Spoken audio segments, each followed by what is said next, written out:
നമസ്കാരം.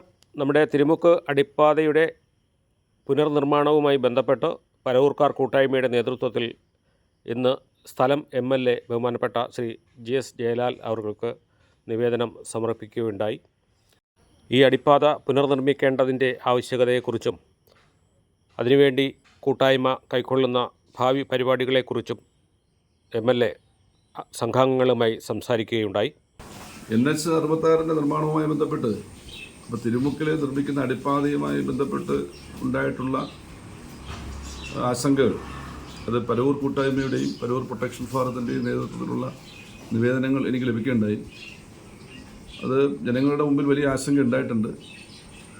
നമ്മൾ വർക്കല പരവൂർ ഭാഗത്തേക്കുള്ള ട്രാഫിക്കിന് തടസ്സം വരുന്ന രീതിയിലുള്ള അടിപ്പാത നിർമ്മാണമാണ് എന്ന ആശങ്ക കൃത്യമായി പരിശോധിക്കാനും അത് NH അതോറിറ്റിയുമായി ബന്ധപ്പെട്ട് ആ വിഷയം ശ്രദ്ധയിൽപ്പെടുത്താൻ ബഹുമാനപ്പെട്ട മുഖ്യമന്ത്രിക്കും അതുപോലെ കേന്ദ്ര ഗതാഗത വകുപ്പ് മന്ത്രിക്കും ബഹുമാനപ്പെട്ട MPക്കും ഉൾപ്പെടെയുള്ള സംവിധാനങ്ങൾ ഉപയോഗപ്പെടുത്തിക്കൊണ്ട് നമുക്ക് ഈ നടപടികളുമായി മുമ്പോട്ട് പോകാനാണ് ഉദ്ദേശിക്കുന്നത്.